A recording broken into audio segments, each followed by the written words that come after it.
Mainit ang sikat ng araw na tumatama sa lumang bubong ng palengke. Amoy isda, kulay at pawis ang bumabalot sa paligid, ngunit sa gitna ng kaguluhan ay may isang presensyang hindi maikakaila. Si Alona, ang dalagang tindera na may ngiting kayang pawiin ang pagod ng kanyang mga suki. Nakapulupot ang basang tuwalya sa kanyang leeg habang mabilis niyang inaayos ang mga gulay na nakahilerang maayos sa kanyang bilao. Alona, magkano ang kilo ng kamatis mi ngayon? Tanong ng isang matandang suki na may dalang basket. Ngumiti si Alona, pinupunasan ng pawis sa kanyang noo. Sa'yo po, Nanay Belen, 20 lang. Alam ko po kasi nagagawin mo na namang sausawan yan para sa apo mo. Sagot niya sabay abot ng maayos na plastik. Hay Diyos ko, ikaw na lang talaga ang maaasahan dito. Ang iba'y puro patong ang presyo, tugon ni Nanay Belen. Kita ang tuwa sa mukha. Ganito araw-araw ang buhay ni Alona. Hindi madali, ngunit puno ng malasakit sa mga taong nakapaligid sa kanya. Sa murang edad, siya na ang nagsilbing haligi ng kanilang tahanan. Iniwan sila ng kanilang ama nang siya'y 8 taong gulang pa lamang.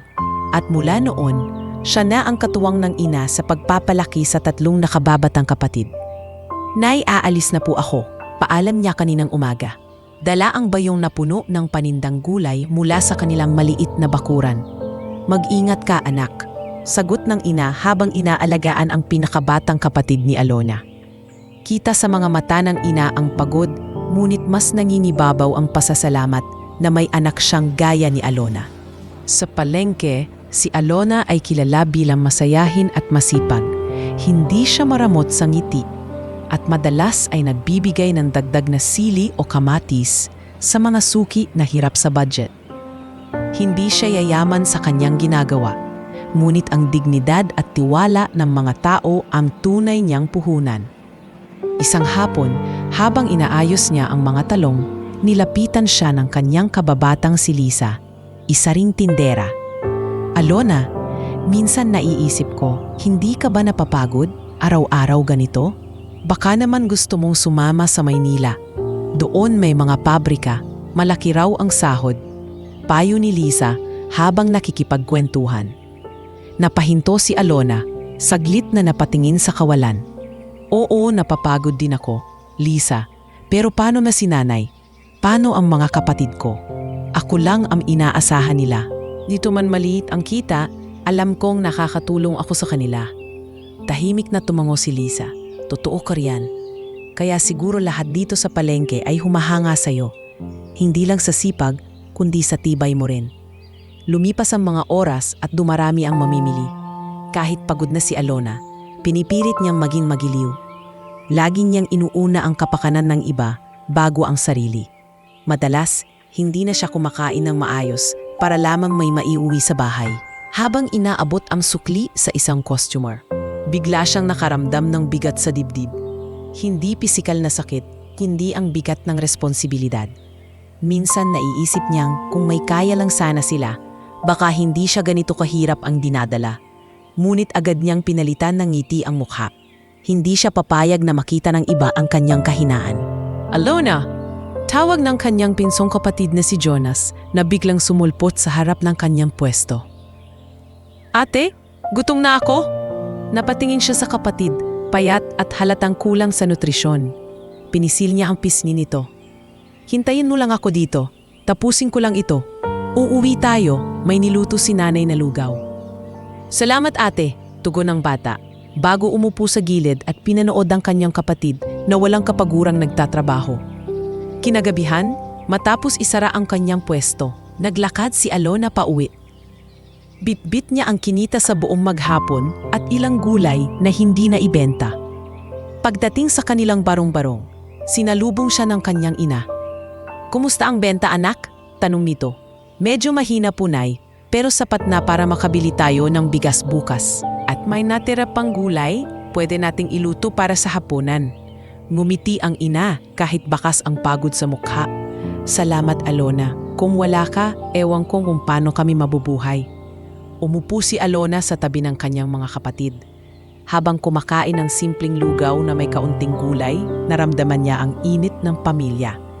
Ang bagay na wala ng halaga ang kayang pantayan.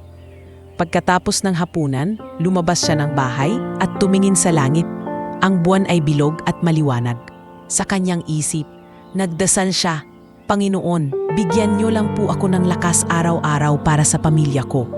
Hindi ko hihilingin ang marangyang buhay, kundi ang pagkakataong mapanatili ang dangal at saya naming mag-anak." Habang nananatiling payak at simple ang kanyang buhay, hindi niya alam na may paparating na pagbabago. Ang simpleng tindera ng gulay na si Alona ay magiging bahagi ng isang mas malaking kwento. Isang kwentong magsisimula sa palengke, ngunit dadalhin siya sa mundo ng isang taong hindi niya inaasahan. Ngunit sa gabing iyon, wala pang ideya si Alona. Para sa kanya, ang bukas ay isa na namang araw ng pagtitinda, pakikibaka at pagmamahal sa pamilya. Wala pa siyang kaalam-alam na ang kanyang lakas ng loob at matibay na paninindigan ay siyang magiging dahilan ng isang kwento ng pag-ibig na magbabago sa kanyang kapalaran. Copy ends here.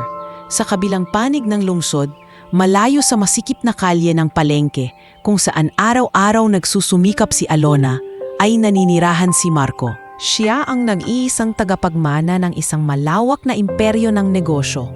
Mga supermarket, lupain, at mga kumpanyang nakasandal sa agrikultura. Sa unang tingin, ang buhay niya ay perpekto. Mamahaling sasakyan, marangyang mansyon at mga kaibigang kilala rin sa lipunan ang kasama niya sa mga pagtitipon. Ngunit sa kabila ng lahat ng ito, may puwang sa puso niyang hindi kayang punan ng kayamanan. Lumaki si Marco na malayo sa pagmamahal ng pamilya. Bata pa lamang siya nang pumanaw ang kanyang ina at ang ama naman niya ay abala sa negosyo at bihirang makausap. Sa halip na lambing, pera ang itinuring na ginhawa sa kanilang tahanan. Kaya't nasanay si Marco na ang lahat ng bagay, pati damdamin, ay nabibili. Isang gabi, nakaupo siya sa malaking sala ng kanilang mansyon. Tahimik ang paligid, tanging tik-tak ng malaking orasan ang maririnig. Sa tabi niya ay nakatambak ang mga papeles tungkol sa negosyo. Ngunit ang kanyang atensyon ay nakatuon sa baso ng alak sa kanyang kamay. "Marco, you're too young to be this serious." Wika ng kanyang tiyuhin na dumalaw upang makipag-usap tungkol sa negosyo. "Enjoy your life, iho. You have all the money in the world." Mapait na mumiti si Marco. "Money, yes, but not everything." Hindi ko pa rin makita kung ano talaga ang hinahanap ko. Nagkatawanan ang kanyang mga kaibigan nang minsang sumama siya sa isang party. Mga babaeng nakabihis ng mamahalin at lalaki ring nagpapalisahan ng kanilang mga ari-arian ang naroroon. Ngunit kahit pa siyang sentro ng atensyon, ramdam niyang hungkag ang lahat. May bumubulong sa kanyang isip, ito pa talaga ang buhay na gusto ko? Sa mga gabing mag-isa siya sa kanyang kwarto, madalas niyang alalahanin ang kanyang kabataan. Ang mga araw na magkasama pa sila ng kanyang ina, na simple lang ang kaligayahan. Ang yakap nito, ang mga simpleng hapunan sa kusina, at ang mga kwento bago matulog. Nang mawala ito, tila nawalan din siya ng gabay. Isang umaga, habang minamaneho ang kanyang kotse, napadaan siya sa isang mataong lugar, ang palengke. Hindi siya madalas napapadpad sa ganitong mga lugar, ngunit may tinutungo siyang kausap tungkol sa posibleng supplier para sa kanyang mga supermarket. Ang amoy ng isda at gulay, ang sigawan ng mga tindero-tindera, at ang simpleng kilos ng mga tao roon ay kakaibang karanasan para sa kanya. "Sir Marco," bati ng kanyang driver. "Sigurado ba kayong dito kayo bababa? Hindi naman po ito karaniwang lugar ninyo." Ngumiti si Marco. Nag-aalaman man, ngunit nagpasya pa ring bumaba. "Yes, I want to see how things are here." Hindi lahat ng bagay nakikita sa opisina. Habang naglalakad siya, kapansin-pansin ang mga mata ng mga tao. Sino ba naman ang hindi mapapatingin sa isang lalaking nakamamahaling coat, mamahaling relo at sapatos na halatang hindi pang palengke? Ngunit hindi niya alintana ang tingin ng iba. May kung anong humahatak sa kanya upang masilayan ang mga mukha ng mga taong narito. Pagod man, ngunit buhay na buhay. Napansin niya ang isang grupo ng mga bata na masayang naglalaro kahit wala halos sapatos. Napangiti siya, bahagyang naiinggit. Ganito rin ako noon bago nawala si Mama. Bulong niya sa sarili. Sa kanyang pag-iikot, narinig niya ang masiglang boses ng isang tindera. Preskong gulay dito, murang-mura na, Suki! Sigla ang bumumed sa kanya at doon unang nahagip ng kanyang paningin si Alona. Nakangiti, pawisan, ngunit may kakaibang ningning ang mga mata. Hindi pa man niya kilala ang dalaga, tila may kuryenteng dumaloy sa kanyang katawan.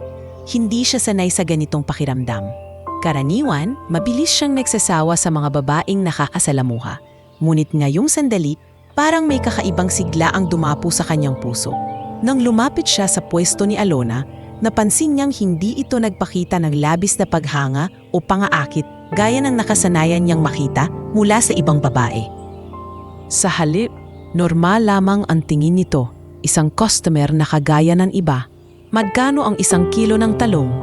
Tanong ni Marco, pilit pinapakalma ang sarili. 30 lang po, sir. Mabilis na sagot ni Alona habang abala sa pagtimbang. Tumango siya, sabay iniabot ang bayad. Ngunit imbes na magpasikat o magpakilala, pinili muna niyang obserbahan ito. Ang simpleng kilos ng dalaga, ang paraan ng pakikitungo sa mga suki, at ang halakhak na natural at hindi pilit. Lahat iyon ay tila bumuo ng puwang sa anyang puso. Pag-uwi niya sa mansyon, hindi maalis sa kanyang isipan ang mukha ng dalagang iyon. Bakit siya? Bakit naiiba siya? Tanong niya sa sarili habang nakahiga sa kanyang malambot na kama. You know, not everything is about luxury. Sometimes the real value of life is in simple places. Wika niya. Ikinagulat ng kanyang kausap na hindi sanay marinig ang ganitong mga salita mula sa kanya. Sa mga sumunod na araw, hindi mapigilan ni Marco ang bumalik sa palengke. Sa isip niya, business lang ang dahilan. Ngunit sa kaibuturan, alam niyang may iba. Hindi niya alam kung paano o bakit, ngunit unti-unting nadadala siya sa mundo ng isang simpleng tindera. Isang mundo na matagal na niyang hindi nararanasan. Sa kanyang pagbabalik, magsisimula ang kwento na hindi niya inakalang magbabago ng kanyang buhay. At sa gitna ng lahat ng yaman na hawak niya, unang beses niyang naisip, siguro may mga bagay nga talagang hindi nabibili ng pera. May init na tanghali ang bumalot sa palengke at gaya ng daddy ay abala si Alona sa pagbebenta ng kanyang mga paninda. Ang pawis ay tumutulo mula sa kanyang noo, ngunit hindi iyon alintana dahil sanay na siya sa ganoong sitwasyon. Sa likod ng pagod ay nandoon pa rin ang kanyang masiglang ngiti, isang ngiting minahal ng kanyang mga suki. Alona, dagdagan mo naman ng konting sili para masarap ang sausawan namin. Hiling ni Mang Cardo na madalas bumili sa kanya. Opo, Mang Cardo, libre na yan para sa iyo, sagot ni Alona, sabay abot ng supot na puno ng sariwang gulay. Habang abala siya, hindi niya namalayan ang isang mamahaling sasakyan na dahan-dahang huminto sa gilid ng palengke. Bumaba mula rito si Marco, nakasuot ng mamahaling coat, makintab na sapatos at relo na halatang kayang makabili ng ilang pwesto sa palengke. Agad siyang nakatawag ng pansin sa mga tao roon. Uy, sino yun? Para bang artista? Bulong ng isang tindera. Hindi artista yan, mukhang mayaman na negosyante. Tignan mo ang suot niya, sagot naman ng isa. Ngunit sa gitna ng mga nag-uusyoso, nanatiling abala si Alona sa kanyang mga paninda. Hindi siya kagaya ng iba na madaling madistract sa presensya ng may kaya. Para sa kanya, lahat ng tao, mayaman man o mahirap, ay pantay-pantay kapag nasa palengke. Lumapit si Marco sa pwesto ni Alona, nagmamasid habang maingat na pinipili ang mga nakahilerang talong at kamatis.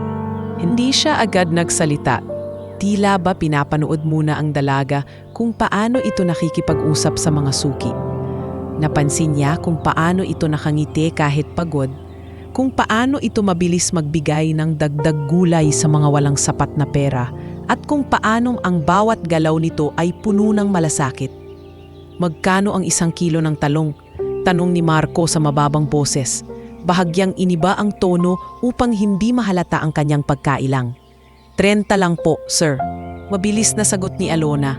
Hindi pa rin tumitinin ng matagal sa kanya dahil abala ito sa pagtimbang. Napangiti si Marco. Sanay siya na tuwing bibili sa mga pamilihang malalaki, lahat ng kaharap niya ay pilit nagpapabango ng salita, pilit nagpapapansin. Ngunit ang dalagang ito, simple lang ang tono, walang halong pagkukunwari. Habang iniabot ni Marco ang bayad, napansin niyang parang walang epekto ang kanyang presensya kay Alona. Sanay siyang laging pinapansin, pinupuri o binibigyan ng espesyal na trato, kaya't hindi niya maiwasang magtanong, "Hindi mo ba ako kilala?" Usisa niya, bahagyang nakataas ang kilay. Saglit na tumingin si Alona, saka ngumiti ng magalang. "Pasensya na sir, wala po akong alam sa inyo. Marami po kasing dumadaan dito, hindi ko na maalala lahat ng muka." Parang may kakaibang tama ang mga salitang iyon kay Marco. Sa unang pagkakataon, may isang taong hindi nakilala ang kanyang pangalan o kapangyarihan. At higit pa roon, wala itong pakialam. Muling nagsalita si Marco, sinusubukang magbiro. "Ibig sabihin ba kahit milyonaryo ako, wala pa rin akong epekto sa'yo?" Saglit na natigilan si Alona, saka tiningnan siya ng diretsyo. "Sir, pasensya na pero hindi ako tumitingin sa yaman ng tao. Ang mahalaga, marunong siyang rumispeto sa kapwa."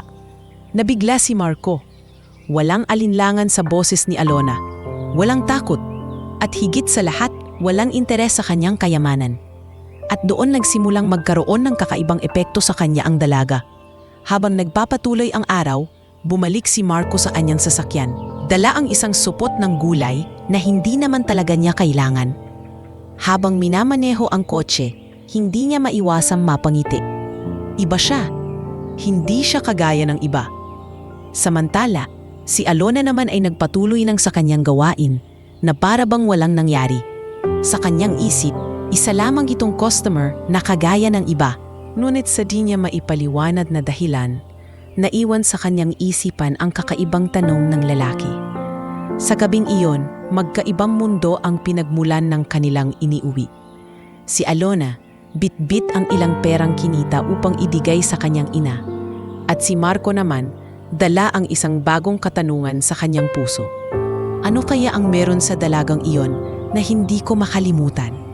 Ang unang pagkikita nilang iyon, bagaman simple at walang engrandeng pangyayari, ay naging simula ng isang kwento na babago sa kanilang kapalaran. Sa gitna ng pawis, amoy palengke at simpleng kalakalan, isang milyonaryo ang natutong magtanong, hindi tungkol sa presyo ng gulay, kundi sa halaga ng isang taong hindi kayang bilhin ng kanyang pera. Makalipas ang ilang araw mula ng unang pagkikita, bumalik si Marco sa palengke. Ngunit ngayong pagkakataon, hindi na siya simpleng mamimili lamang. Pinag-isipan niya ng husto kung paano muling makakausap si Alona, ngunit sa paraang tiyak niyang mapapansin siya. Nagsuot siya ng mamahaling coat at sapatos na bago pa lamang nabili mula sa isang sikat na designer brand. Sa kanyang kamay ay kumikislap ang isang relo na ginto at dala-dala niya ang isang mamahaling pabango na agad sumabog sa hangin nang siya'y bumaba ng sasakyan. Alam niyang hindi siya pangkaraniwan sa mata ng tao at iyon mismo ang nais niyang ipakita kay Alona. Habang papalapit siya sa pwesto ng dalaga, napansin niyang muling abala ito sa pagtitinda. Pawisan, ngunit masigla pa rin ang mga mata, nakikipagbiruan sa kanyang mga suki. Sa bawat tawanan ng mga mamimili, lalo siyang nahumaling sa pagiging totoo ng dalaga. "Magandang umaga," bati ni Marco na may kumpiyansang ngiti. Saglit na napatingin si Alona at saglit ding natigilan. "Kayo po ulit, ano po bibilhin ninyo ngayon?" tanong niya. Tila pa walang ibang intensyon kundi ang magsilbi sa isang customer. "Actually," sagot ni Marco habang inilalagay ang isang supot ng pera sa ibabaw ng mesa, "gusto kiyang imbitahin na magkape kasama ko. Kahit isang oras lang. Alam kong pagod ka rito sa palengke, pero baka gusto mong magpahinga." Napatingin si Alona sa supot ng pera, halatang malaki ang halaga. Nagtaasan ng kilay ang ilang nagmamasid na tindera at suki. "Tingnan mo, sinasanto si Alona ng milyonaryo," bulong ng isa. Ngunit si Alona, sa halip na matuwa ay nagpakita ng malamig na ekspresyon. "Sir, pasensya na. Pero hindi po ako tumatanggap ng pera para lang makipagkape. Kung gusto niyo pong bumili ng gulay, nandito po. Pero kung hindi, pasensya na. Natahimik ang paligid. Walang inaasahan ang lahat na ganoon ang magiging tugon ng dalaga. Karaniwang babae ay agad sanang tumalon sa pagkakataong makasama ang isang mayamang lalaki. Ngunit si Alona, ila walang pakialam sa halaga ng perang nakapatong sa kanyang mesa. Hindi mo ba naiintindihan? Mariing sabi ni Marco, ngunit hindi galit, bagkus ay naguguluhan. Hindi ko intensyon na insultuhin ka.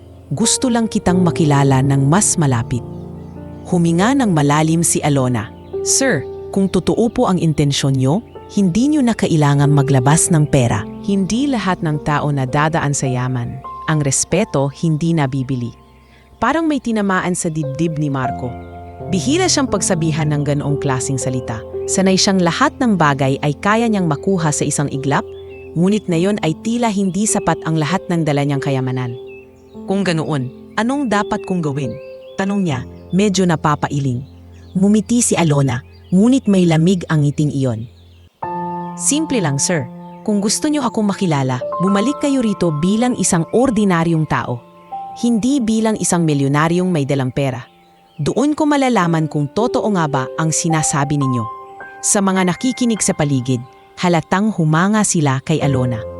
Isa itong tindera na kayang tumanggi sa isang alok, na kayang magpatumbat ng kahit sinong mahihirap. Ngunit para kay Alona, higit na mahalaga ang dignidad kaysa sa anumang halaga ng pera.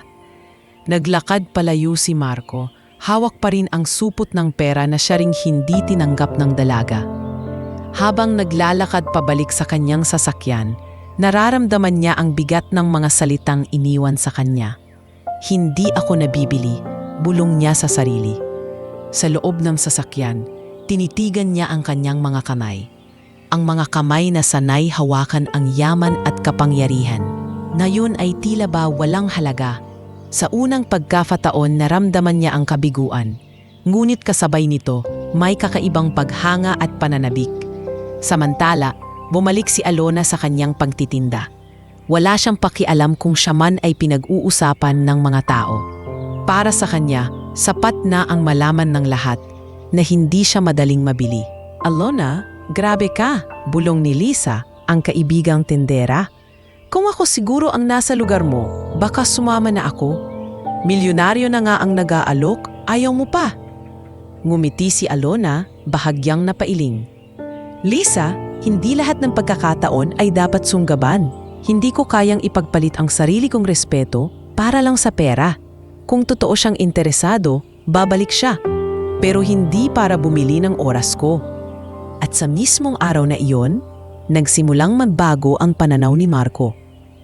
Ang kanyang kayamanan na dati sapat upang makuha ang lahat ay biglang naging hungkag sa harap ng isang simpleng dalagang hindi niya kayang bilhin. Sa kanyang puso, unti-unti siyang nahuhulog, hindi dahil sa kagandahan ni Alona lamang, kundi dahil sa lakas ng loob at paninindigan nito. Ang simpleng pagtanggi ng dalaga ay nagising sa kanya sa katotohanan. May mga bagay na hindi kayang tapatan ng ginto. At mula sa gabing iyon, hindi na siya tumigil sa pag-iisip kung paano niya patutunayan kay Alona na higit pa sa kayamanan ang kaya niyang ialok. Sa kauna-unahang pagkakataon, isang milyonaryo ang nahulog hindi sa ganda o kapritso, kundi sa dignidad ng isang mahirap na tindera. Makalipas ang ilang araw mula ng tanggihan ni Alona ang alok ni Marco, nagbabalik-balik sa isip ng milyonaryo ang bawat salitang binitiwan ng dalaga. Hindi niya alam kung bakit ganoon ang epekto sa kanya, pero para bang iyon ang unang pagkakataon na nakatagpo siya ng taong hindi natitinag ng kanyang pera. Sa kanyang opisina, habang binabasa ang mga kontrata at papeles, biglang napangiti siya nang maalala ang simpleng mukha ni Alona. Hindi lahat nabibili. Respeto. Paulit-ulit niyang inuusal. Iyon ang nag-udyok sa kanya na subukan ang ibang paraan. Isang paraang hindi niya kailanmang ginawa noon. Kinabukasan, bumalik siya sa palengke. Ngayon ay nakasuot lamang siya ng simpleng polo at pantalon. Wala ang mamahaling coat, walang relo na ginto, at hindi kasama ang kanyang driver. Para siyang ibang tao, at iyon mismo ang nais niyang ipakita. Pagdating niya sa pwesto ni Alona, nakita niyang abala itong nakikipag-usap sa mga sukit. Masigla pa rin ang boses nito kahit halatang pagod na. Nang makita siya ng dalaga, bahagyang nagtaka ito. "Kayo na naman," sabi ni Alona, medyo nagulat. "Mukhang hindi kayo sanay dito." Bakit kayo nagbabalik?" Ngumiti si Marco. "Hindi ako bumalik bilang milyonaryo gaya ng dati. Bumalik ako bilang isang simpleng lalaki na gusto kang makilala." Tinitigan siya ni Alona, nagdududa pa rin. Ngunit hindi niya nakita ang supot ng pera o mamahaling bagay na dala. Sa halip, nakita niya ang mga kamay ni Marco na nakahawak lamang sa isang maliit na basket na binili niya sa ibang pwesto. "Kung gusto niyo pong bumili, nandito ang mga gulay," sagot ni Alona. Pinanatili ang kanyang profesional na tono. "Bibili ako, pero hindi dahil kailangan ko," sagot ni Marco. May bahagyang ngiti. "Bibili ako dahil gusto kong suportahan ka. At kung papayag ka, baka makasama rin ako sa pagtitinda mo kahit saglit." Napataas ang kilay ni Alona. "Tumulong? Ikaw? Alam mo bang nabigat ang mga sako ng gulay? Hindi yan gaya ng mga papeles sa opisina." Tumawa si Marco. "Subukan mo muna ako. Hindi ako aatras." At ganun nga ang nangyari. Sa unang pagkakataon, nakita ng mga tao ang isang lalaking mukhang hindi sanay sa trabahong palengke na nagbubuhat ng sako ng gulay, nag-aabot ng paninda at natutong tumawad kasama ng mga suki. Marami ang nagulat at hindi mapigilang pag-usapan ang kakaibang eksenang iyon. Hindi ba yan yung mayamang bumibili dati? Grabe, tumutulong na siya sa tindahan ni Alona. Bulong ng isang tindera. Ngunit para kay Marco, wala siyang pakialam. Sa bawat pawis na tumutulo mula sa kanyang noo, naramdaman niya ang kakaibang saya. Isang saya na hindi niya nahanap sa mga party at mamahaling kainan. Nang matapos ang araw, naupo siya sa tabi ni Alona. "Hindi pala madali ang ginagawa mo.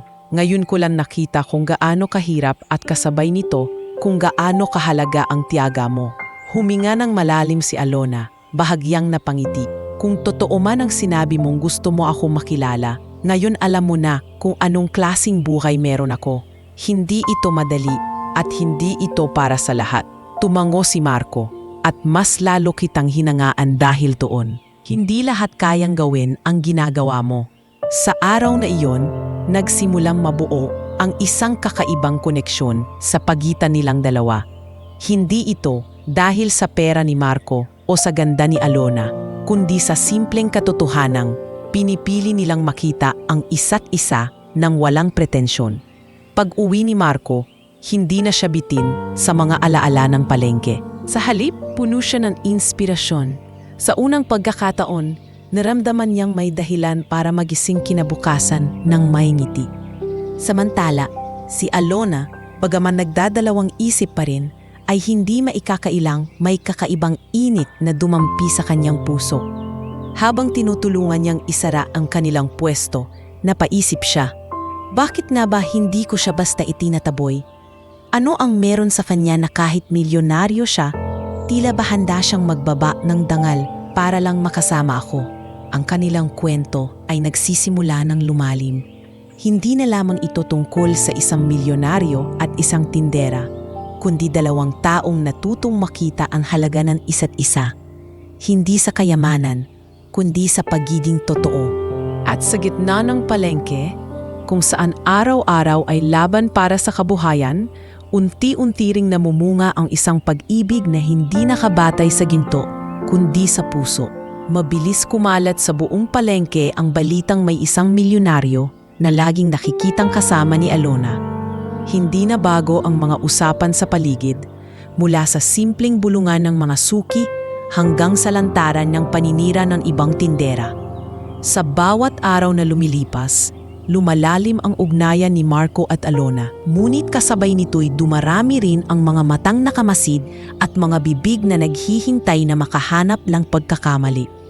Isang umaga, habang nag-aayos si Alona ng kanyang mga paninda, nilapitan siya ng isang kapit-tindera na kilala sa palengke bilang tsismosa. Alona, panimula nito, sabay taas ng kilay. Totoo ba na nililigawan ka ng mayamang yun? Hindi ba't ginagamit mo lang siya para umangat? Napatingin si Alona, halatang nadismaya.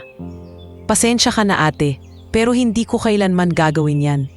Hindi ko ugali ang umasa sa pera ng iba. Ngunit hindi siya pinakinggan ng babae. Ewan ko sa'yo, pero lahat dito nagtataka kung bakit isang tulad mo biglang kinahuhumalingan ng isang milyonaryo. Baka naman may sikreto kang ipinatago. Naramdaman ni Alona ang bigat ng mamasalitang iyon. Hindi siya sanay na questionin ang kanyang pagkatao. Lalo na't alam niyang wala naman siyang ginagawang masama. Ngunit hindi rin niya maipagkakaila na masakit marinig ang ganoong akusasyon. Samantala, dumating si Marco, dala ang ilang plastik ng mga gulay na galing sa malalayong supplier. Nang makita niya ang tensyon, agad siyang lumapit. Ano ang problema rito? Tanong niya, seryoso ang mukha. Agad na nagsalita ang tsismosang tindera. Sir, gusto ko lang ipaalam na baka ginagamit ka lang nitong si Alona. Alam mo na, mahirap siya, milyonaryo ka. Baka sa huli, ikaw din ang mapahamak. Nanahimik si Marco saglit, saka diretsyong tumingin kay Alona. Kung iyan ang iniisip ng iba, wala akong magagawa. Pero isa lang ang alam ko. Nakita ko kung sino siya at kahit ano pang sabihin ninyo, naniniwala ako sa kanya. Parang may kumurot sa puso ni Alona nang marinig iyon. Sa gitna ng mga mata at bibig na puno ng pagdududa, narion si Marco na handang ipaglaban siya. Ngunit kahit paano, hindi maalis sa kanya ang bigat ng tsismis. Kinagabihan, habang kumakain sila ng kanyang pamilya, napansin ng ina ni Alona ang lungkot sa kanyang mga mata. Anak, may problema ba? Hindi kagaya ng dati? Umiling si Alona, ngunit hindi napigilan ang pagbuntong hininga. Nay, ang hirap lang po. Maraming tao ang nagsasabing ginagamit ko si Marco. Hindi ko alam kung paano ko mapapatunayan na hindi totoo yon. Hinawakan ng kanyang ina ang kanyang kamay. Anak, wala kang dapat patunayan sa kanila. Ang mahalaga, alam mong malinis ang konsensya mo. Kung totoo ang pagmamahal ng lalaki, maniniwala siya sa iyo kahit ano pa ang sabihin ng iba. Samantala, sa kanyang mansyon, nakaupo si Marco at iniisip ang lahat ng narinig niya. Hindi bago sa kanya ang tsismis, pero ngayon ay iba. Hindi siya nag-aalala para sa sarili, kundi para kay Alona. Paano ko masaktan siya dahil sa akin? Bulong niya. Ngunit agad niyang ipinangako sa sarili na hinding-hindi niya hahayaang masira ang dalaga dahil lamang sa maling akala ng iba. Kinabukasan, nagpakita si Marco sa palengke na may daladalang pagkain at tubig para kay Alona at sa kanyang pamilya. Habang inaabot niya ang mga iyon, sinabi niya sa harap ng lahat, "Wala akong pakialam sa sinasabi ng ibang tao. Ang alam ko, may natagpuan akong taong higit na mahalaga kaysa sa lahat ng pera ko. At iyon ay si Alona." Nabigla ang mga tao, ngunit hindi maitatangging marami rin ang humanga sa tapang ni Marco. Si Alona naman, hindi mapigilang maluha. Hindi dahil sa pagkain o sa tulong na dinala nito, kundi dahil sa tiwala at pagtatanggol na ipinakita niya. Pagkatapos ng araw na iyon, mas lalo pang lumalim ang kanilang ugnayan. Hindi na lamang ito tungkol sa pagtutulungan sa palengke, kundi isang pagtitiwala na kahit gaano kahirap ang mga salita ng iba, kaya nilang panindigan ang isa't isa. Ngunit sa puso ni Alona, may takot pa rin siyang hindi mawala. Alam niyang darating ang panahong mas mabibigat na pagsubok ang kakaharapin nila. At kailangan niyang maging handa. Ngunit sa ngayon, sapat na ang malaman niyang may taong handang tumindig para sa kanya sa gitna ng mundo na puno ng pagdududa. Sa simpleng alengke, kung saang araw-araw ay laban para sa kabuhayan, nagsimula ring maging laban ang pagpapatunay ng kanilang pagmamahalan laban sa maling paniniwala ng iba. At sa bawat ngiti at haplos ng tiwala, mas nagiging matibay ang pundasyon ng pag-ibig na unti-unting namumuo sa kanilang dalawa. Makalipas ang ilang linggo ng pagdalaw ni Marco sa palengke, unti-unti nang nasasanay si Alona sa presensya ng milyonaryo. Hindi na ito gaya ng una na nakadamit ng magarbong kasuotan at may dalang mamahaling relo. Ngayon, tuwing lumalapit si Marco, dala nito ay simpleng ngiti, ilang supot ng pagkain para sa pamilya ni Alona, at paminsan-minsang pagbibiro na unti-unting nakakapagpalambot sa damdamin ng dalaga. Ngunit sa kabila ng kanilang pagkakalapit, ramdam pa rin ni Alona ang agwat sa pagitan ng kanilang mga mundo. Alam niyang hindi sapat ang pagtitiwala at pagkakaintindihan lamang. Kailangang masaksihan din ni Marco ang tunay na kalagayan ng kanyang pamilya. Kaya isang gabi, matapos magligpit ng kanyang mga paninda, nagpasya si Alona na mag-imbita. Marco, maingat niyang sabi habang sabay silang naglalakad palabas ng palengke. Kung seryoso ka talaga sa sinasabi mo, gusto kong makilala mo ang pamilya ko. Natigilan si Marco.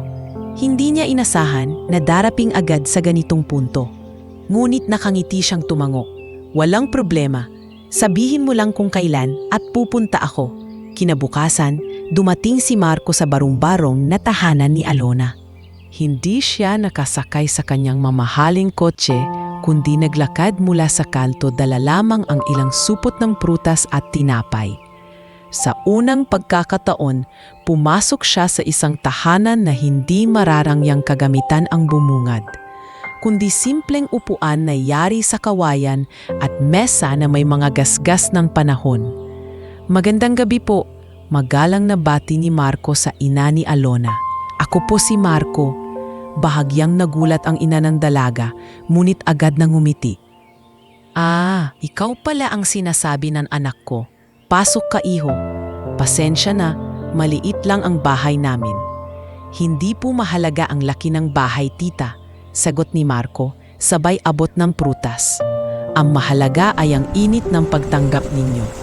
Tahimik na nagmamasid ang mga kapatid ni Alona, lalo na ang bunsong si Jonas. Sa kanilang murang isipan, hindi nila mawari kung bakit ang isang lalaking mukhang galing sa ibang mundo ay narito sa kanilang bahay.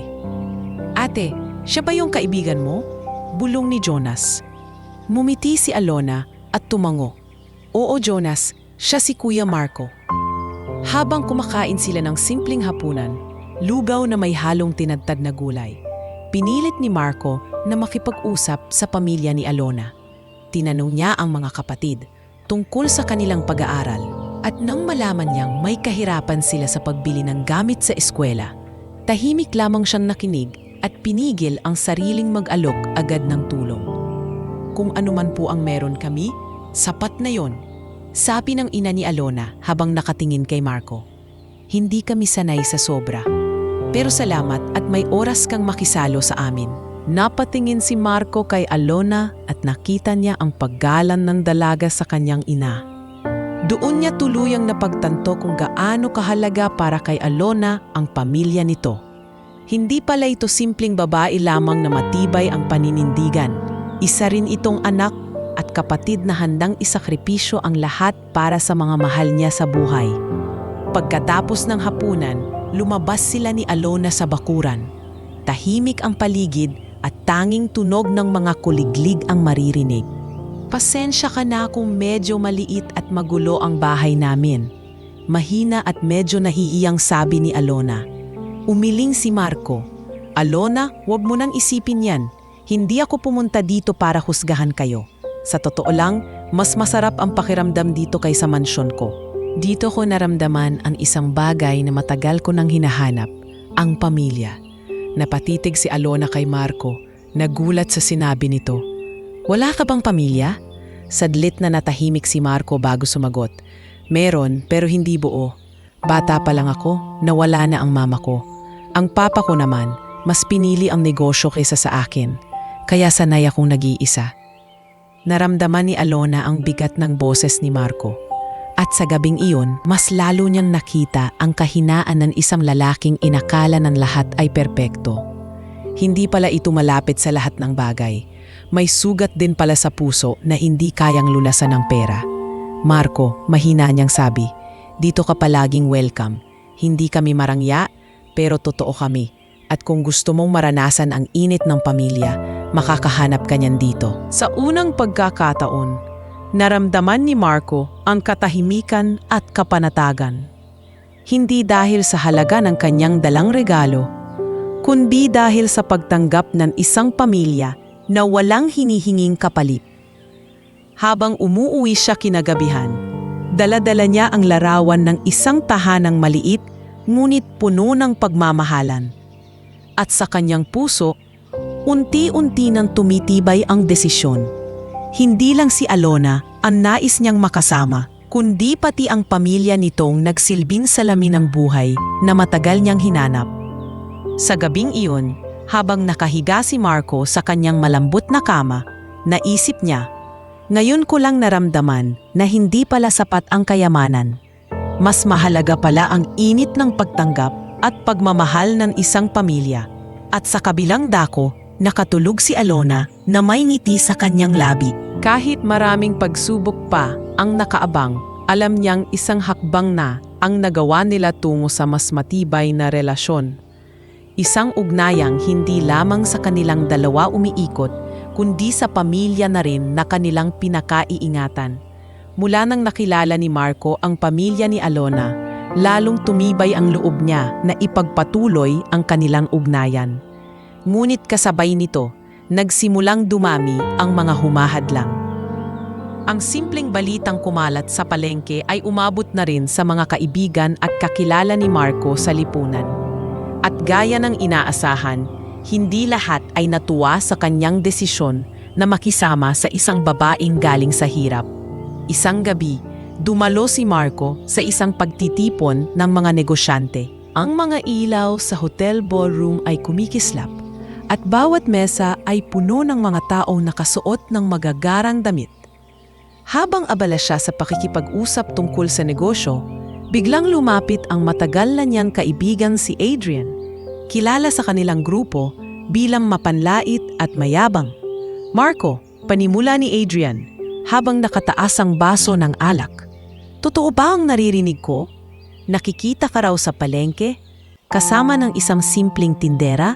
Sabihin mo ngang biro lang yan." Ngumiti si Marco, ngunit seryoso ang kanyang boses. Hindi yon biro. Totoo yun. Nagkatawanan ang ilang nakikinig. "Grabe ka, Marco," sabat ng isa pang babae, si Clarissa, na minsang naging kasintahan niya. "Bakit mo ibinababa ang sarili mo? Ang dami-daming babae na mas bagay sa'yo. Mga sosyal, edukado at may karangyaan din. Tapos isang tindera ang pipiliin mo?" Pinadmasdan sila ni Marco. Hindi nagpatinag. "Clarissa, hindi lahat ng bagay na susukat sa pera o sa lipunan. Ang halaga ng isang tao nakikita sa puso at ugali niya." Napangiwi si Clarissa at napailing. "Ikaw na nga ang mayaman. Ikaw pa ang nagpapaloko. Hindi mo ba nakikita? Ginagamit ka lang niya para umangat." Nag-init ang dugo ni Marco. "Huwag mong husgahan si Alona kung hindi mo siya kilala. Hindi siya katulad ng iniisip ninyo. Kung tutuusin, siya pa ang nagtuturo sa akin kung ano ang tunay na halaga ng buhay." Nagkatahimikan saglit ang mesa. Marami ang nabigla sa tapang ng paninindigan ni Marco. Ngunit mas marami rin ang hindi pa rin makaintindi. Para sa kanila, kalapastanganan na ang isang tulad niya ay pumili ng babaeng hindi kabilang sa kanilang antas. Samantala, sa palengke, ramdam din ni Alona ang epekto ng tsismis. Minsan, habang abala siya sa pagtitinda, may mga babaeng dumadaan na lantaran siyang tinutuya. Ang galing ng tindera, nakahuli ng milyonaryo. Bulong ng isa, sabay tawa. Sigurado ako, ginagamit lang niya iyon para mafawala sa hirap. Dagdag ng isa pa. Naririnig lahat ito ni Alona. At bagaman sinusubukan niyang ipagwalang bahala, hindi niya maiwasang masaktan. Dumating si Liza, ang kanyang matalik na kaibigan, at agad siyang pinayuhan. "Alona, huwag mong intindihin ang mga yan. Alam mo sa sarili mo na hindi totoo ang mga sinasabi nila. Ang mahalaga, alam ni Marco ang katotohanan." Huminga ng malalim si Alona. "Oo nga, Liza, pero minsan nakakapagod din. Hindi ko alam kung hanggang kailan ko kakayanin. Kinagabihan, dumalaw si Marco sa bahay ni Alona. Nakita niyang tahimik lang ang dalaga, tila ba may mabigat na iniisip. Alona, malimanay niyang sabi, naririnig ko ang mga bulong sa paligid. Alam kong hindi madali, pero nandito ako. Hindi kita iiwan. Napatingin si Alona sa kanya, may bakas ng luha sa mga mata. Marco, hindi ko alam kung kaya ko. Hindi lang ako ang naaapektuhan, pati pamilya ko nadadamay sa mga chismis. Hinawakan ni Marco ang kanyang kamay. Kung ganoon, mas lalo kitang ipagtatanggol. Hindi ako matitinag. Hindi sila ang magdidikta kung sino ang mamahalin ko. Ikaw ang pinili ko at wala nang iba. Sa kabila ng lahat ng pagsubok na dulot ng lipunan at chismis, mas lalo pang tumibay ang paninindigan ni Marco.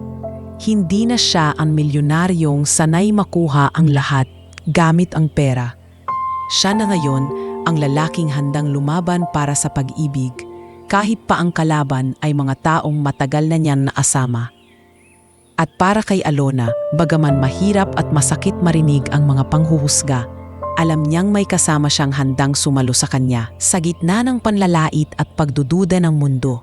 Natagpuan niya ang lakas sa mga salitang paulit-ulit na inuusal ni Marco. Hindi kita iiwan, hindi ako titigil. Sa palengke, sa mansyon at sa gitna ng marangyang pagtitipon, nagsisimula na ang laban ng dalawang taong mula sa magkaibang mundo.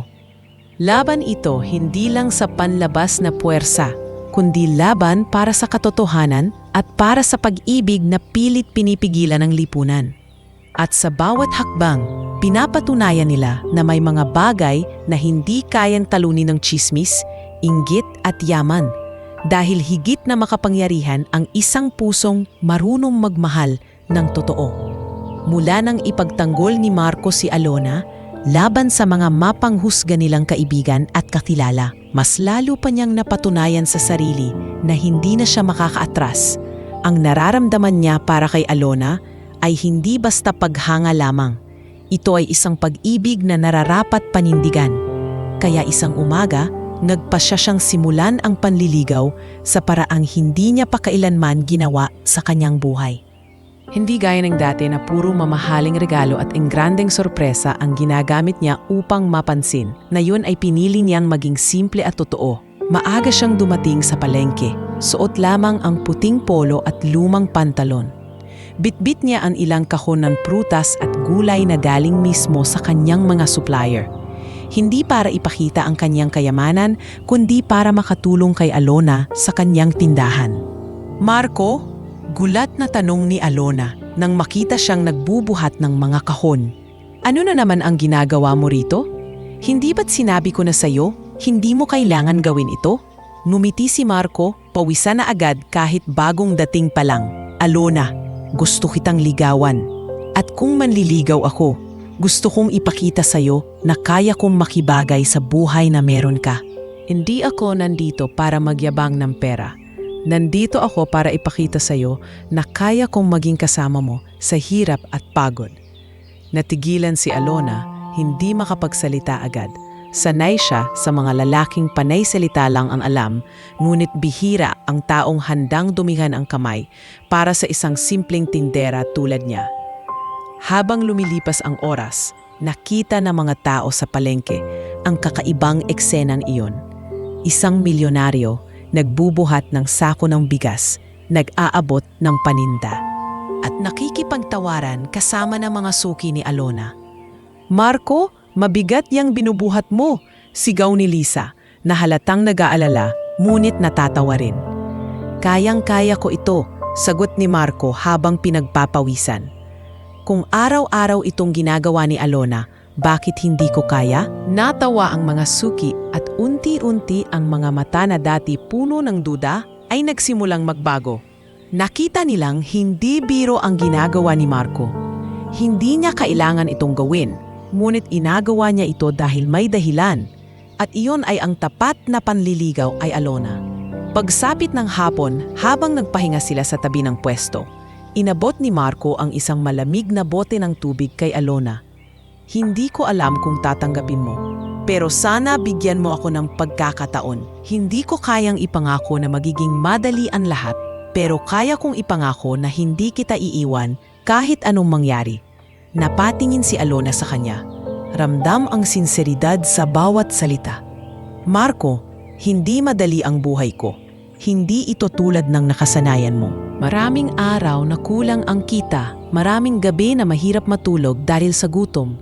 Sigurado ka ba na kaya mong pasukin ang mundong ito? Tumango si Marco, walang pag-aalinlangan. Oo, at hindi lang pasukin, Alona. Gusto kong maging bahagi ng mundong iyon dahil dun ko nakita ang tunay na halaga ng buhay. Habang lumilipas ang mga araw, naging mas regular ang pagdalaw ni Marco sa palengke. Hindi lang siya tumutulong sa tindahan, natuto rin siyang makipagkwentuhan sa mga suki at tumanggap ng biro mula sa mga kapit-tindera. Marco, marunong ka na ring tumawad Biro ng isang mamimili. Ngumiti si Marco. Matuto rin akong makibagay. Hindi lahat ng presyo kayang bilhin ng pera. Minsan kailangan ding makipagkapwa. Sa bawat pagdaan ng araw, lalong lumalalim ang ugnayan nila ni Alona. Hindi ito mabilis. Hindi ring madalian. Unti-unti sa simpleng mga kilos, sa mga pawis na sabay nilang pinapawisan, at sa mga ngiting unti-unting lumalabas, nagsimulang mabuo ang tiwala at pagmamahalan. Ngunit hindi pa rin mawala sa isip ni Alona ang takot. Isang gabi, matapos nilang magligpit ng tindahan, nagsalita siya habang naglalakad sila pauwi. Marco, natatakot pa rin ako. Paano kung magsawa ka rin sa akin balang araw? Paano kung bumalik ka sa mundo mo at kalimutan mo ako? Huminto si Marco, hinawakan ang kanyang kamay at tiningnan siya sa mata. Alona, kung pera lang ang hanap ko, matagal na akong kontento.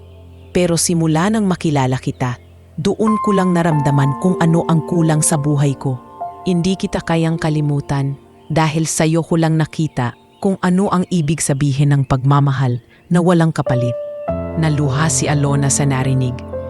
Hindi pa man niya tuluyang sinasagot ang panliligaw ni Marco. Ramdam niyang unti-unti na siyang nahuhulog. Hindi dahil sa mga salita lamang, kundi dahil sa mga gawaing nagpapatunay ng sinseridad nito. At sa mga susunod na araw, mas lalo pa siyang nakumbinsi na hindi biro ang nararamdaman ng lalaki. Hindi na ito ang dating milyonaryo na kayang bilhin ng lahat. Ito na ang lalaking handang isuko ang lahat ng kayang ibigay ng pera para lamang ipakita na kaya niyang maging karapat-dapat sa isang babaeng tulad niya. Sa gitna ng palengke, sa gitna ng ingay at pawis, nagsimula ang isang panliligaw na hindi ordinaryo. Isang panliligaw na hindi nakasalalay sa mamahaling regalo, kundi sa simpleng pagpapakita ng tunay na pagmamahal. Araw-araw, walang pagod at puno ng pag-asa. Mabilis ang paglipas ng mga araw. Sa bawat pagdalaw ni Marco sa palengke, mas nakikilala niya hindi lang si Alona, kundi pati na rin ang mundo nito. Isang mundong puno ng pawis, ingay at hirap, ngunit may halong kasayahan at pagkakapit-bisig. Sa bawat pagbubuhat ng sako, sa bawat pagtulong sa pagtitinda, at sa bawat tawanan kasama ng mga suki, mas lalong tumitibay ang kanyang damdamin.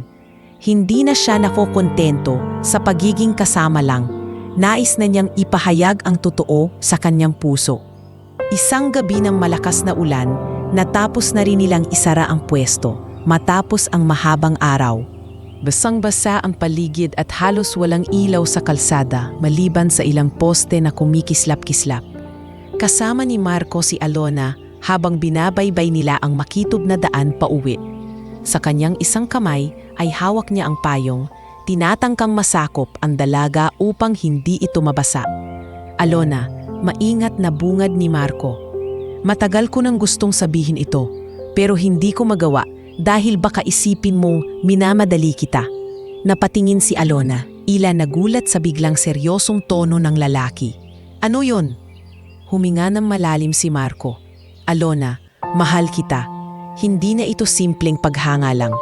Sa bawat araw na nakakasama kita, lalo kong napapatunayan na ikaw ang taong hinahanap ko. Hindi ako sanay sa ganito, pero sa tuwing kasama kita, pakiramdam ko, kumpleto ako. Natigilan si Alona. Hindi siya agad nakapagsalita. Sa halip, tiningnan niya si Marco. Sinusuri kung totoo ang mga mata nito. At doon niya nakita ang isang lalaking walang halong pag-aalinlangan. Isang milyonaryong handang ibaba ang sarili para sa kanya. Marco, mahina niyang tugon. Hindi ko alam kung ano ang dapat kong sabihin. Hindi ko inakala na darating sa puntong ito. Alam mong mahirap ang buhay ko. Alam mong hindi ako bagay sa mundo mo. Mumiti si Marco. Bahagyang umiling. Hindi mahalaga kung magkaiba tayo ng mundo. Ang mahalaga magkasama tayo. Alona, hindi ko hinahanap ang perpekto. Ang hinahanap ko ay ang totoo at iyon ay ikaw. Doon unti-unting lumambot ang puso ni Alona. Naramdaman niyang hindi lamang salita ang mga binitawan ni Marco. Sa mga linggong lumipas, pinatunayan na nito ang kanyang sinseridad sa gawa. Hindi na siya pwedeng magbulag-bulagan sa damdaming unti-unti na ring tumutubo sa kanyang dibdib. Marco, mahina niyang sabi, hindi ko alam kung paano to nangyari, pero nahuhulog na rin ako sa'yo. Natatakot ako pero hindi ko na kayang itanggi. Oo, tinatanggap ko. Oo, mahal din kita. Nagliwanag ang mukha ni Marco kahit basang-basa sila ng ulan. Niyakap niya si Alona ng mahigpit at sa ilalim ng maliit na payong, naramdaman nilang dalawa na walang ibang mahalaga kundi ang kanilang pagmamahalan. Pagbalik nila sa bahay ni Alona, sinalubong sila ng kanyang ina. Anak, bakit basa kayong dalawa? Tanong nito sabay abot ng tuwalya. Namiti si Marco at namano. Tita, huwag po kayong mag-alala. Sinamahan ko lang si Alona pa uwi. At sana po, tanggapin ninyo na gusto kong ligawan ang anak ninyo ng formal. Nagulat ang ina ni Alona, ngunit kita sa kanyang mga mata ang tuwa. Matagal ko nang nakikita ang pagbabago sa iyo, Marco. Kung totoo ang nararamdaman mo, hindi ako tututol. Basta pangako mo, hindi mo sasaktan ang anak ko. Tumamo si Marco nang walang pag-aalinlangan. Yan po ang pangako kong hindi ko sisirain. Sa gabing iyon, nagtagpo ang dalawang mundo, ang milyonaryo at ang tindera. Hindi na bilang magkaibang antas ng lipunan, kundi bilang dalawang pusong pumili ng isa't isa. Kinabukasan, naging usap-usapan sa palengke ang nakita nilang dalawa na magkasamang nakayakap sa ilalim ng ulan. Marami pa ring hindi naniniwala, marami ang nanunuya. Ngunit sa mga mata ng ilang nakasaksi, nakita nila ang isang pag-ibig na hindi kayang tapatan ng kahit anong tsismis. Grabe si Alona, bulong ng isang tindera. Kahit anong sabihin ng iba, pinili siyang ligawan ng milyonaryo. At mukhang seryoso talaga. At sa gitna ng lahat ng bulong at pagdududa, tumindig si Alona ng mas matatag. Hindi na siya nag-iisa. May kasama na siyang handang sumalo at ipaglaban siya. Ang pag-amin ng kanilang pag-ibig ay hindi simpleng simula lamang ng isang relasyon. Isa itong panata na kahit magkaiba ang kanilang pinagmulan, kaya nilang tumindig laban sa lahat ng hadlang. At sa ilalim ng ulan, nagsimula ang isang bagong yugto, ang yugto ng pag-ibig na susubukin ng panahon, ngunit may matibay na pundasyon ng tiwala at katapatan. Mula nang opisyal nang umamin si Marco at Alona sa kanilang damdamin, nagiba ang takbo ng kanilang mga araw. Hindi na lamang basta pagdalaw sa palengke ang ginagawa ni Marco. Ngayon ay mas malalim na ang pakikisalamuha niya sa buhay ni Alona at ng kanyang pamilya. Ngunit higit sa lahat, nagsimula rin niyang turuan ang dalaga ng mga bagay na may kinalaman sa negosyo.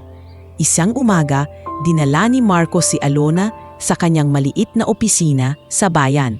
Hindi iyon ang engrandeng gusali ng kanyang mga kumpanya, kundi isang simpleng warehouse na nagsisilbing imbakan ng gulay at prutas na kinukuha mula sa mga probinsya. Alona? Seryosong sabi ni Marco habang ipinapakita ang mga talaan ng benta. Alam kong sanay ka na sa pagtitinda sa palengke, pero gusto kitang turuan kung paano palakihin ang negosyo. Hindi ito tungkol sa paggamit ng pera ko, kundi tungkol sa paggamit ng kaalaman. Kung ikaw mismo ang may disiplina at sistema, lalaki ang negosyo mo. Tinitigan ni Alona ang mga papel na puno ng numero. Hindi ako marunong sa ganito, Marco. Ang alam ko lang ay pagtitinda sa pwesto namin at pakikitungo sa mga suki. Mumiti si Marco at iyan ang dahilan kung bakit magaling ka. marunong kang makipagkapwa, marunong kang magpakumbaba. Iyon ang pundasyon ng isang mabuting negosyante. Ang kulang lang ay ang kaalaman sa sistema at iyon ang gusto kong ibahagi sa iyo. Sa mga sumunod na linggo, masipag na nag-aral si Alona. Natuto siyang maglista ng maayos, mag-budget ng kita at makipag-usap sa mga supplier. Hindi siya naging tamad sa pagkatuto, bagkus ay mas lalo pa niyang ginusto na mapalago ang kanyang kaalaman. Isang araw, habang nagbibilang siya ng kita, lumapit ang kanyang ina.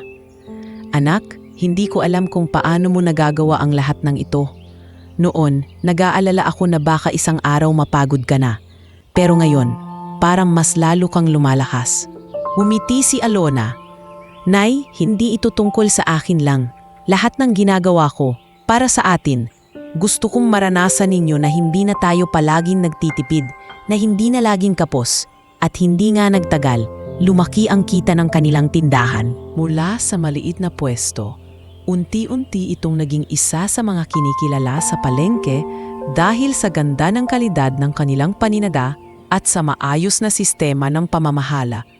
Nagsimula na ring makipag-ugnayan si Alona sa ilang supermarket na pagmamay-ari ni Marco, hindi bilang isang umaasa sa kanya, kundi bilang isang lehitimong supplier. "Ang galing mo, Alona," wika ni Liza, ang kanyang kaibigan, isang araw habang tinitingnan ang dumadaming mamimili sa kanilang pwesto. "Dati, simpleng tindera ka lang na pinagtatawanan ng iba, ngayon ikaw na ang tinitingala dito." Napangiti si Alona, ngunit mariin niyang sinabi, "Hindi ako tumigil sa pagiging afo, Liza. Kahit na lumaki ang benta, titigil sa pagtulong sa mga suki natin. Hindi ko sila pababayaan." Samantala, si Marco ay tahimik lamang na nakamasid sa pagbabago ni Alona. Isang gabi, habang nakaupo sila sa harap ng bahay ng dalaga, nagsalita siya. "Alona, proud na proud ako sa'yo. Hindi mo alam kung gaano mo ako tinuturuan araw-araw. Akala ko dati ako lang ang magtuturo sa'yo ng tungkol sa negosyo. Pero sa totoo lang, ikaw ang nagturo sa akin kung ano ang tunay na halaga ng pagiging leader, ang marunong makinig at magpakumbaba." Napatingin si Alona sa kanya. Bahagyang nahihiya. "Marco, kung hindi dahil sa'yo, hindi ko rin ito matututunan. Hindi ako marunong sa lahat, pero dahil tinuruan mo ako, unti-unti kong nakikita na kaya ko rin pala." "Hindi," mariing sagot ni Marco, "dahil ikaw mismo ang nagsikap. Kung iba siguro ang nasa lugar mo, baka umasa na lang sila sa akin. Pero ikaw, pinili mong tumayo sa sarili mong paa." Ang mga salitang iyon ay lalong nagbigay ng kumpiyansa kay Alona. At sa mga sumunod na buwan, hindi lamang siya naging respetado sa palengke, kundi nakilala rin siya sa ilang negosyanteng dati ay hindi siya pinapansin. "Miss Alona, baka gusto mong maging supplier namin sa bayan?"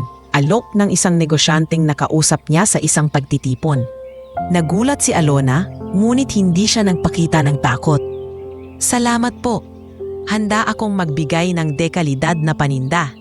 Pero sana po, pantay ang trato, hindi dahil galing ako sa palengke." Napangiti ang negosyante at tumango. "Walang problema. Ang mahalaga, maayos ang produkto mo." At doon, lalong napatunayan ni Alona na ang respeto ay hindi humihingi, kundi nakukuha sa sipag, tiyaga at dangal. Sa gitna ng lahat ng pagbabago, hindi pa rin niya kinalimutan ang pamilya.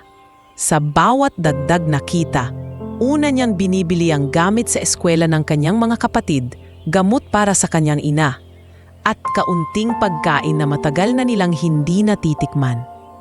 Isang gabi, habang nagsasalo sila ng masarap na ulam na hindi karaniwang nasa kanilang hapag, nagulat ang kanyang mga kapatid.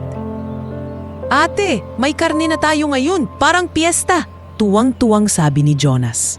Napangiti si Alona at sabay tingin kay Marco na tahimik lang na nakatingin. "Ito ang gusto kong mangyari, yung kahit simple lang, hindi na tayo kapos." Sa gabing iyon, habang nakatanaw siya sa kalangitan, nagpasalamat siya sa lahat ng nangyayari. Hindi niya kailanmang inisip na darating ang panahong ito. At sa tabi niya, naroon si Marco, hindi bilang tagapagligtas, kundi bilang katuwang na naniniwala sa kanyang kakayahan. Ang dating simpleng tindera sa palengke, ngayoy unti-unting umaangat, hindi dahil sa pera ng milyonaryo, kundi dahil sa kanyang sariling sikap at determinasyon. At sa bawat hakbang na kanyang tinatahak, mas lalo niyang pinapatunayan na ang dangal at sipag ay kayang baguhin ang kapalaran. Habang tuloy-tuloy ang pag-angat ni Alona sa kanyang negosyo, dumating naman ang isang pagsubok na hindi niya inasahan. Isang gabi, habang nagbibilang siya ng panibagong order para sa supermarket, dumating si Marco na halatang may mabigat na iniisip.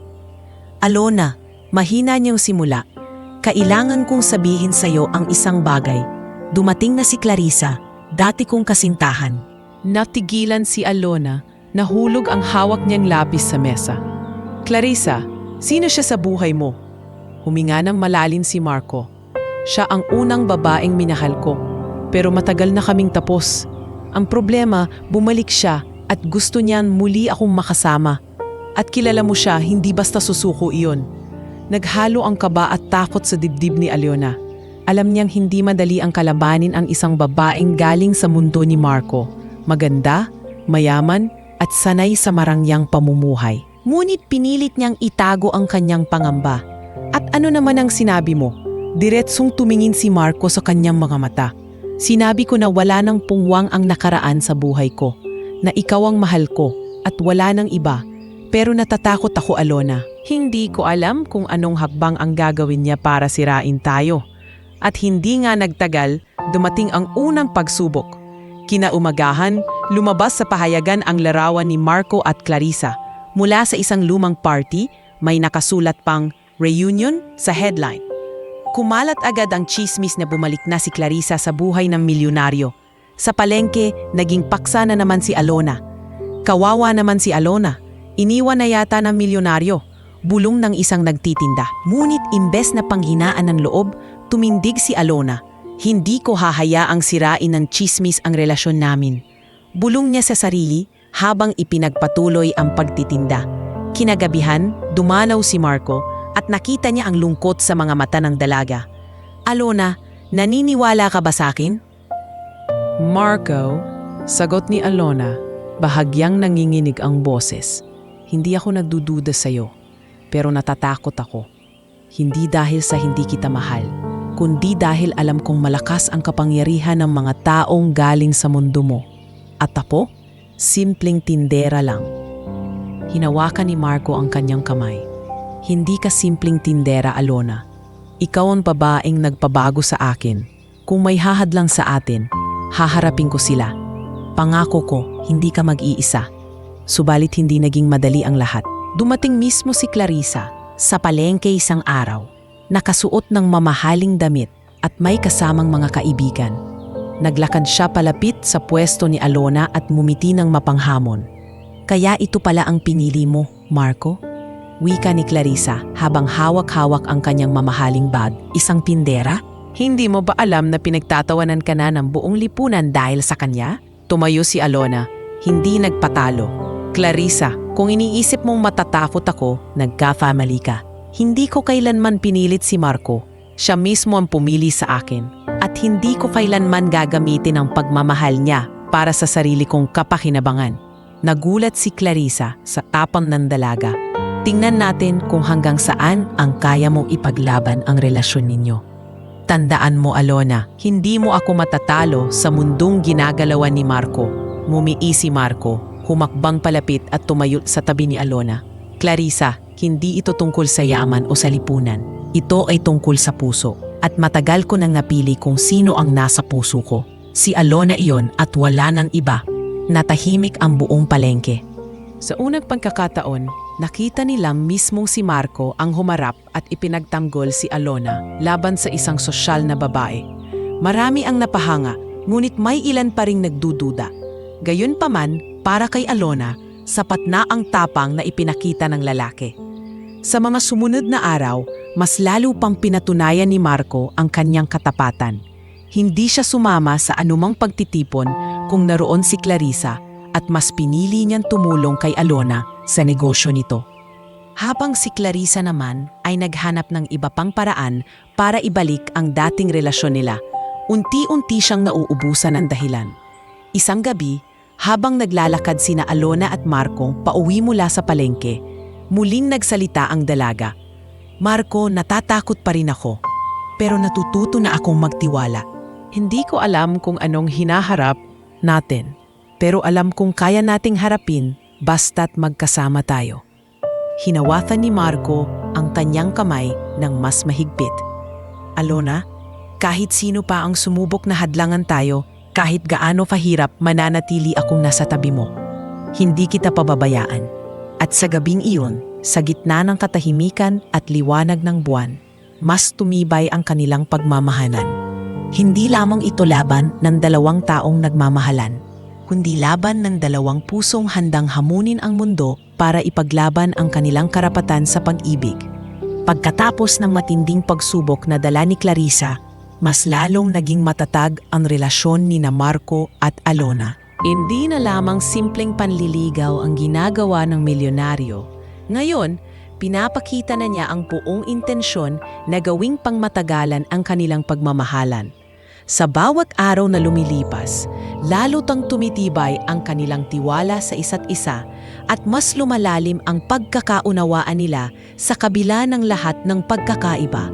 Isang gabi, matapos magsara ni Alona ng kanyang tindahan, dumating si Marco, dala ang ilang kahon ng pagkain at isang bouquet ng bulaklak. Hindi ito ang grandeng rosas na karaniwang binibigay ng mga mayayaman, kundi simpleng bulaklak na galing sa malapit na pamilihan. Marco, bakit ka na naman nag-abala? Tanong ni Alona habang hinaayos ang kanyang paninda. Ngumiti si Marco. Hindi ito abala. Gusto kong ipaalala sa iyo araw-araw na mahalaga ka sa akin. At ngayon, may mahalaga akong sasabihin. Nagtaka si Alona. Ano iyon? Ngunit hindi agad sumagot si Marco. Sa halip, inimbitahan niya si Alona at ang kanyang pamilya na maghapunan kinabukasan. Sinabi niyang nais niyang makasama silang lahat sa isang simpleng salo-salo. Kinabukasan, nagtipon ang pamilya ni Alona sa kanilang maliit na bakuran. May mga handang pagkain, tinola, pritong isda, at ilang gulay na galing mismo sa tindahan ni Alona. Naroon si Lisa, ang matalik na kaibigan ni Alona na tahimik ngunit masayang nakamasid. Habang kumakain, tumayo si Marco at humarap sa lahat. Kita sa kanyang mukha ang kakaibang seryosong ekspresyon. Humugot siya ng malalim na hininga bago nagsalita. Nanay? Panimula niya habang nakatingin sa ina ni Alona at sa buong pamilya niya, gusto ko sanang humingi ng basbas ninyo. Matagal ko nang napagtanto na si Alona ang babaeng nais kong makasama habang buhay. Hindi ako lumapit dito para lang dumalaw o makisalo. Lumapit ako para magtanong ng isang bagay na pinakamahalaga sa buhay ko. Dahan-dahan siyang lumuhod sa harap ni Alona. Inilabas ang isang maliit na kahon na naglalaman ng simpleng singsing. Hindi ito kasing enggrande na mga alahas na madalas makikita sa mga sosyal na babae. Ngunit maliwanag ang intensyon na nakapaloob dito. Alona, marahang sabi ni Marco, hindi kita kayang bilhin ng pera. Alam kong maraming beses mo nang pinatunayan na higit pa roon ang halaga mo. Kaya't ngayon, gusto kitang tanungin, papayag ka bang maging asawa ko? Napatakip ng bibig si Alona, gulat na gulat sa narinig. Hindi niya inasahan na darating agad sa puntong ito ang kanilang relasyon. Ang kanyang mga kapatid ay nanlaki ang mga mata at ang kanyang ina ay napaluha sa emosyon. Marco, mahina ngunit nanginginig ang tinig ni Alona. Sigurado ka ba? Alam mong hindi madali ang buhay ko. Hindi ako gaya ng mga babaeng nakasanayan mo. Hindi ako marunong sa mga bagay na ginagawa ng mga asawa ng mayayaman. Mumiti si Marco, puno ng determinasyon ang kanyang mukha. Alona, hindi ko kailangan ng perpekto. Ang kailangan ko ay totoo, at iyon ay ikaw. Ang kailangan ko ay isang babaeng kayang mahalin ako kahit wala akong pera, at pinakita mo na iyon. Kaya't muli, tinatanong kita, papayag ka ba? Napaiyak si Alona, hindi dahil sa gulat, kundi dahil sa katapatan at pagmamahal na ipinakita ni Marco. Lumapit ang kanyang ina at hinawakan ang balikat niya. Anak, kung mahal mo siya at nakikita mong kaya kanyang ipaglaban, huwag kang matakot. Pagmamahal ang puhunan, hindi yaman. Nag-angat ng tingin si Alona at sa wakas ay ngumiti sa gitna ng kanyang mga luha. Oo Marco, papayag ako. Nagpalakpakan at nagiyakan ang kanyang pamilya. Lumapit si Liza at niyakap ang kaibigan. Alona, hindi ko akalaing mangyayari ito. Totoo pala na may lalaking handang mahalin ka ng ganito. Sa gabing iyon, masayang nagsalo ang lahat. Ngunit higit sa lahat, naging saksi ang buong pamilya at mga kaibigan sa panibagong yugto ng buhay ni Alona. Mula sa pagiging isang simpleng tindera, ngayon ay magiging asawa na siya ng isang milyonaryo na handang talikuran ang lahat ng luho para sa kanya. Habang magkatabing nakaupo sina Marco at Alona, sabay na nakatanaw sa mga bituin, nagbulong si Marco. Simula ngayon, hindi lang ikaw at ako ang lalaban. Tayong dalawa, magkasama, hanggang dulo. At doon nagsimula ang pag-asa para sa kanilang kasal. Isang pag-asang puno ng pagmamahalan, tapang at paninindigan laban sa lahat ng hamon na darating pa. Dumating ang araw na matagal nang hinihintay ng lahat. Sa halip na magdaos ng engrandeng kasal sa isang mamahaling hotel o resort, pinili ni na Marco at Alona na gawin ang kanilang kasal sa bayan kung saan nagsimula ang lahat, malapit sa palengke na naging saksi ng kanilang pagmamahalan. Isang malaking tent ang itinayo sa gitna ng plaza, pinalamutian ng mga bulaklak na galing sa mga hardinero ng bayan at mga makukulay na banderitas na isinabit ng mga kapitbahay. Ang mga mesa ay puno ng mga pagkaing inihanda ng mga tagapalengke. May lutong gulay, adobo, pansit at kakanin. Lahat ay may ambag, walang sinuman ang hindi tumulong. Sa umaga ng kasal, habang inaayusan si Alona ng kanyang mga kapatid at kaibigan, hindi niya mapigilang lumuha. Hindi ko akalaing darating ang araw na ito. Bulong niya habang nakatingin sa sarili sa simpleng salamin. Nakasuot siya ng puting bestida na gawa ng isang lokal na mananahi. Hindi mamahalin, ngunit elegante sa kanyang katawan. Alona, ang ganda-ganda mo, wika ng kanyang ina, na halos hindi mapigilan ang luha. Siguradong matutuwa ang tatay mo kung nakikita niya ito. Samantala, si Marco naman ay tahimik na nagbibihis sa bahay ng isang kaibigan. Suot niya ang simpleng barong Tagalog na iniakma para sa kanya. Walang mamahaling dekorasyon o relo. Tanging ngiti ang dala niya. Pagdating ng oras ng seremonya, nagtipon ang buong bayan. Ang simbahan na karaniwang puno tuwing linggo ay ngayon mas masikip kaysa dati. Maging ang mga bata ay naguunahan upang makaupo sa harap at makita ang kasal. Habang lumalakad si Alona sa pasilyo, sinabayan siya ng awiting inaawit ng mga kabataan ng bayan. Ang kanyang mga mata ay nakatuon lamang kay Marco na nakatayo sa dulo ng altar, nakangiting parang ngayon lang niya ulit nakita ang liwanag ng mundo. Pagdating niya sa harap, sabay silang humarap sa pari. Tahimik ang lahat habang sinasabi ng pari ang mga pangako ng kasal. Nang sumapit ang oras ng panata, malinaw at matatag ang tinig ni Marco. Alona, mula sa araw na ito, ipinapangako ko na hindi kita iiwan sa hirap at ginhawa, sa lungkot at saya.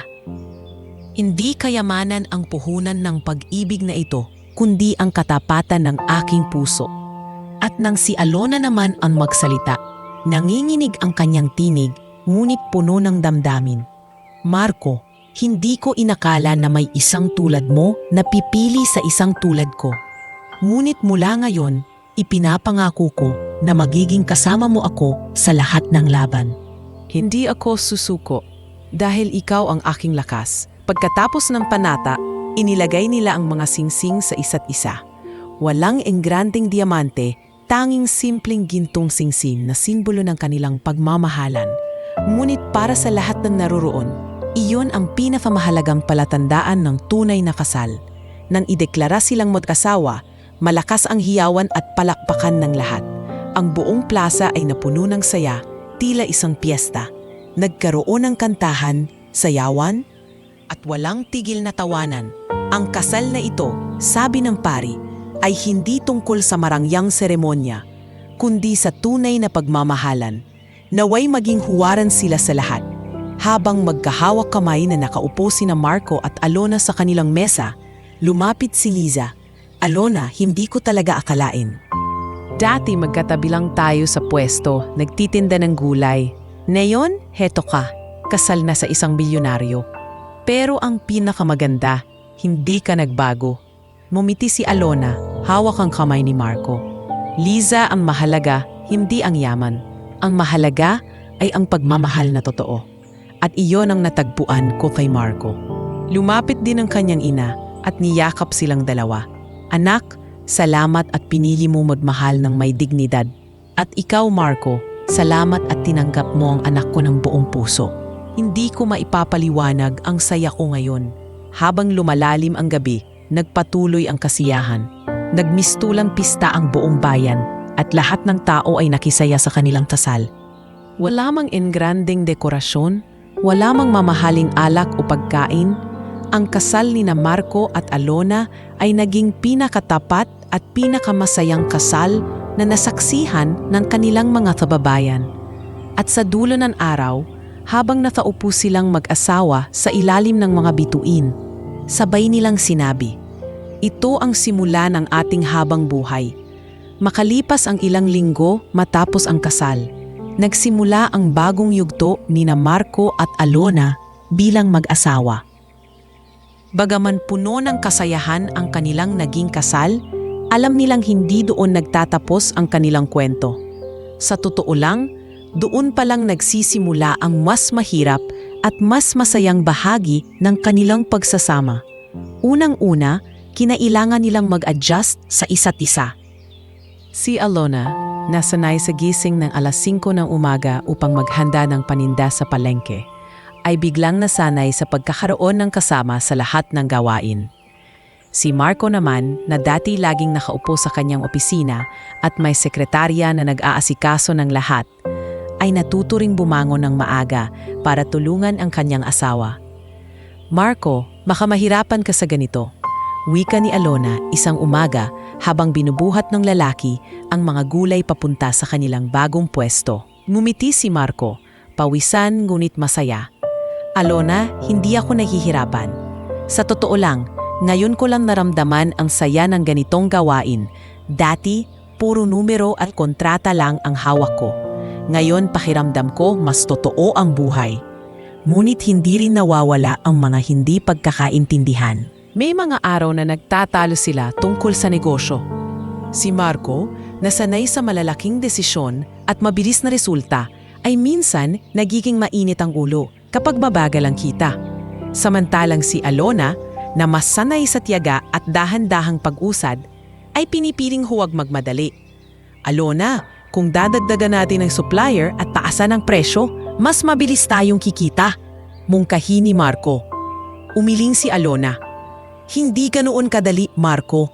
Ang mga suki natin, umaasa sa atin dahil mura at maayos ang paninda. Kung tataasan natin ang presyo, mawawala ang tiwala nila." Napabuntong hininga si Marco, ngunit napagtanto rin niyang tama ang asawa. "Ikaw ang mas nakakaalam sa pakikitungo sa kanila." Minsan nakalimutan kong hindi lahat ng bagay dapat patakbuhin gaya ng korporasyon. Sa kabila ng mga diskusyong iyon, lagi nilang natutunan na magbaba ng pride at magkasundo sa dulo. Ang pagmamahal at respeto sa isa't isa ang nagiging panangga nila laban sa mga alitan. Sa kanilang tahanan, nagsimula ring bumuo ng sarili nilang gawi bilang mag-asawa.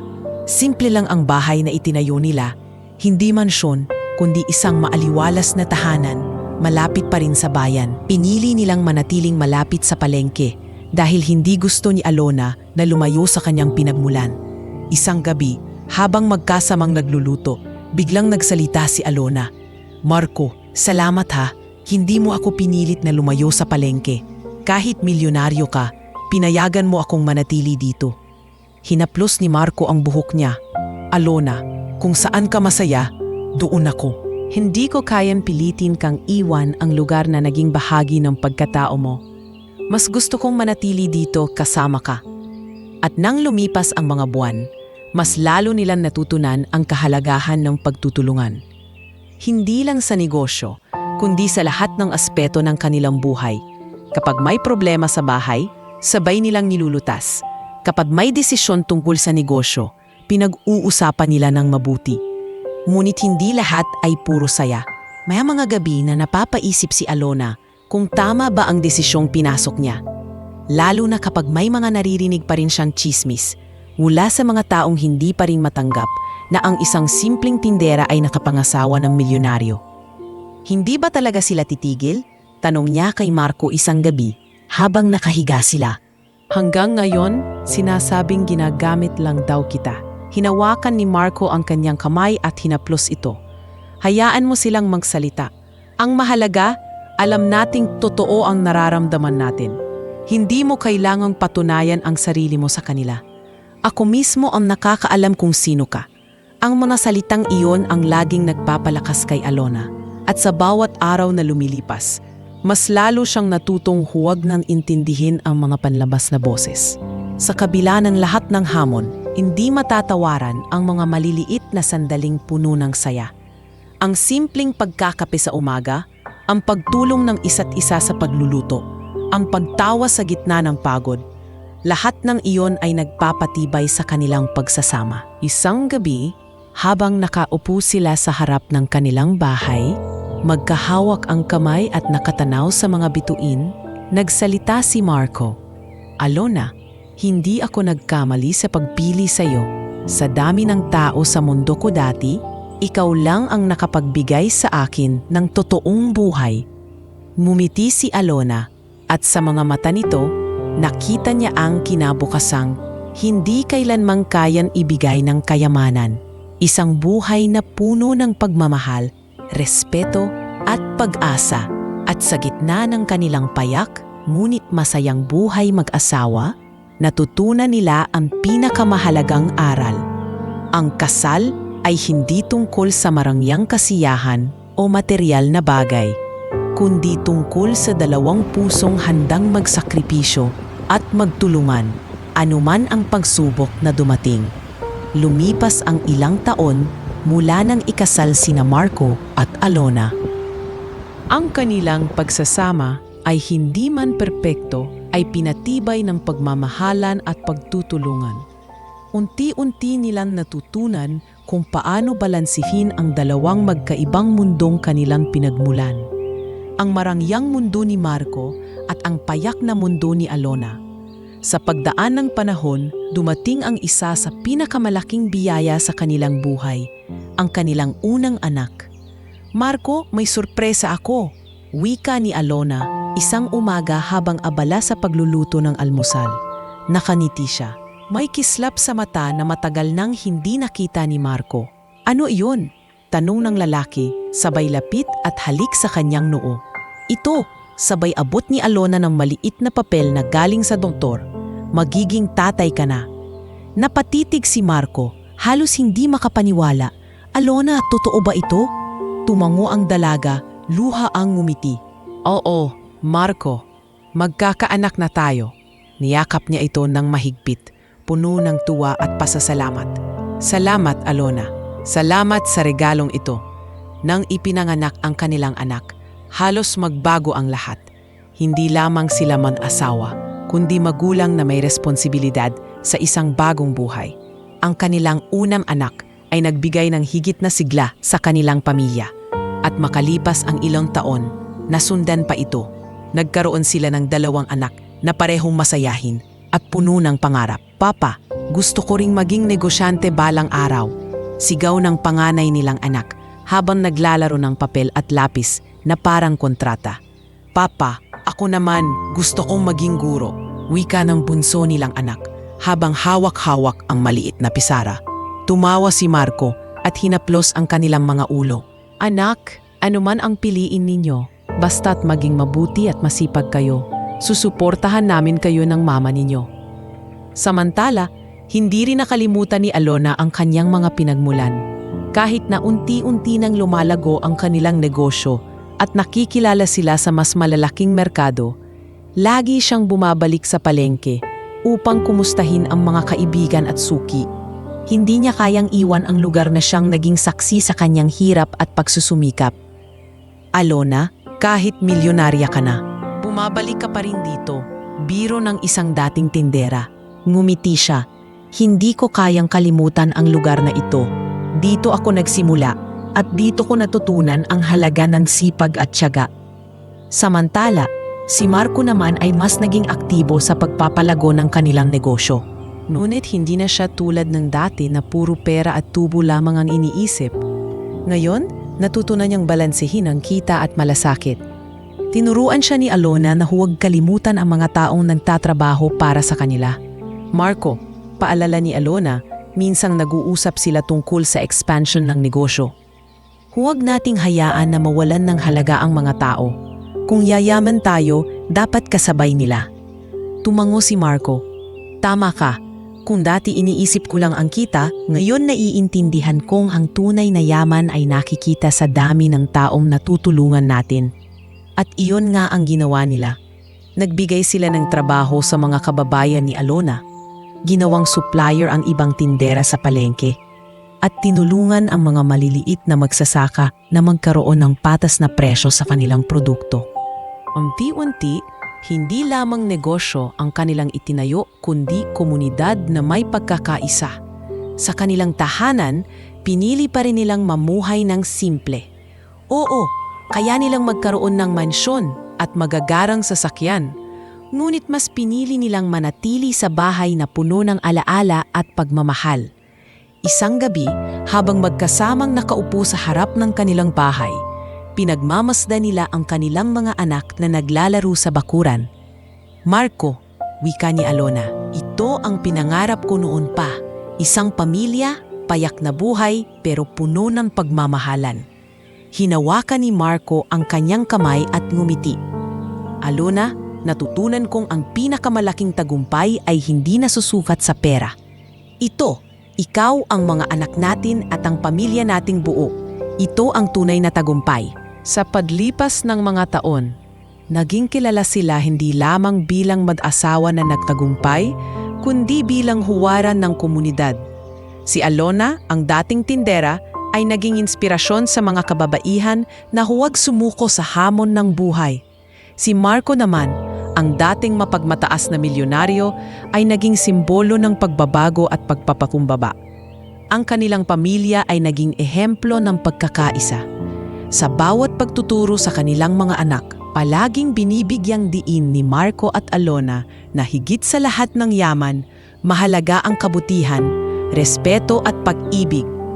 Anak, madalas sabihin ni Alona, huwag ninyong tingnan ang pera bilang pinakamahalaga. Ang tunay na yaman ay ang puso ninyong marunong magmahal at magbigay. At sa bawat araw na lumilipas, pinapakita nila ito hindi lang sa salita kundi sa gawa, sa kanilang negosyo, sa kanilang pamilya at sa kanilang komunidad. Sa huli, naging malinaw para kay Marco at Alona na ang kanilang pagsasama ay hindi lamang para sa kanila. Ito ay para sa lahat ng tao sa paligid nila na patuloy na kumukuha ng inspirasyon sa kanilang kwento. Isang kwento ng pag-ibig, pagtitiwala at paninindigan. Paglipas ng maraming taon, mas lalo pang lumalim ang kwento ni Marco at Alona. Ang kanilang negosyo ay naging matagumpay, ngunit higit sa lahat, napiling matatag ang kanilang pamilya. Ang dating tindera na kilala sa palengke ay ngayoy kinikilala bilang isang huwaran ng sipag at dangal. Samantalang, ang dating milyonaryo na palaging mayabang ay naging simbolo ng isang mapagmahal na asawa at ama. Sa kanilang pantanda, madalas silang nakaupo sa beranda ng kanilang bahay, pinagamasdan ang paglalaro ng kanilang mga anak at ang pag-unlad ng komunidad sa kanilang paligid. Marco, wika ni Alona habang pinagmamasdan ang kalangitan. Hindi ko inakala na ganito ang magiging takbo ng buhay natin. Mula sa pagiging tindera hanggang sa pag-angat ng ating pamilya, parang panaginip lang ang lahat. Mumiti si Marco, hawak ang kanyang kamay. Alona, kung may natutunan ako sa lahat ng ito, iyon ay hindi mo kailangan ng pera para maging masaya. Ang kailangan mo ay isang pusong marunong magmahal at isang pamilyang buo. Ikaw ang nagturo sa akin yan. Hindi naging madali ang kanilang paglalakbay. Dumaan sila sa tsismis, sa panlalait, at sa matitinding hamon. Ngunit lahat ng iyon ay napagtagumpayan nila dahil sa kanilang paninindigan at pagmamahalan. Ang kanilang kwento ay naging inspirasyon sa maraming tao sa kanilang bayan. Maraming kababaihan ang lumapit kay Alona upang humingi ng payo at palagi niyang sinasabi, "Huwag kayong matakot mangarap. Ang sipag at danal ay kayang magdala sa inyo sa rurok ng tagumpay." Habang lumalaki ang kanilang mga anak, itinuro ni na Marco at ang panganay nilang anak na minsang nangangarap maging negosyante ay nagsimula ring magpatakbo ng maliit na proyekto kasama ang mga magsasaka. Ang bunso naman ay nagsimulang magturo sa mga bata sa komunidad. Pinapasa ang aral na natutunan mula sa kanyang ina. "Papa, Mama, wika ng panganay isang gabi. Salamat sa lahat ng itinuro ninyo. Kung hindi dahil sa inyo, hindi ko malalaman ang tunay na halaga ng pagtulong at pagmamahal." Naluha si Alona at niyakap ang kanyang anak. "Anak, huwag mong kalimutan, hindi pera ang tunay na kayamanan. Ang puso mo ang pinakamahalaga." Sa paglipas ng panahon, unti-unti ring tumanda si Marco. Hindi na siya kasing lakas ng dati, ngunit ang kanyang mga mata ay puno ng kasiyahan. Isang hapon, habang nakaupo siya sa harap ng kanilang bahay at pinagmamasdan ang paglubog ng araw, tinanong niya si Alona, "Kung babalikan mo ang lahat ng pinagdaanan natin, may babaguhin ka ba?" Ngumiti si Alona, hinawakan ang kanyang kamay at marahan sumagot, "Wala, Marco. Kahit lahat ng hirap, sakit at pagsubok, hindi ko ipagpapalit ang kwento natin. Dahil lahat ng iyon ang nagdala sa atin dito." At sa katahimikan ng dapitapon, nagpatuloy ang kanilang pagmamahalan. Payak, totoo at walang hangganan. Nang dumating ang huling yugto ng kanilang buhay, nanatili silang magkasama. Sa kanilang mga apo, ipinasa nila ang kwento ng kanilang pag-ibig, kung paano nagsimula sa isang simpleng palengke ang lahat, at kung paano ipinaglaban ng isang milyonaryo at isang tindera ang kanilang pagmamahalan laban sa lahat ng hadlang. Ang mga apo nila ay lumaking nakikinig sa mga kwento ng lolo't lola nila at laging humahanga sa tapang ng kanilang pagmamahalan. "Lola, totoo po ba na tinanggihan ninyo si Lolo noong una?" tanong ng isa. Ngumiti si Alona, napatawa ng mahina. "Oo anak, pero doon nagsimula ang lahat. Dahil sa pagtanggi kong iyon, natutunan niyang hindi lahat ng bagay ay nabibili ng pera. At doon niya rin ako natutunang mahalin ng totoo. Sa kanilang huling mga taon, naging haligi sila ng kanilang komunidad. Hindi lamang sila mga magulang at lolo't lola, kundi mga guro at huwaran sa lahat ng nakapaligid sa kanila. At nang tuluyan ng lumubog ang kanilang araw, iniwan nila ang isang kwento na hindi malilimutan. Isang kwento ng pag-ibig na hindi kayang bilhin ng salapi. Isang kwento ng dalawang pusong nagtagpo sa kabila ng lahat ng pagkakaiba. Sa pagtatapos ng kanilang kwento, nag-iwan sila ng aral na mananatili sa lahat ng nakarinig. Ang tunay na pag-ibig ay hindi hinahanap sa kayamanan o sa kapangyarihan. Ito ay natatagpuan sa pusong marunong magmahal, magtiwala, at manindigan.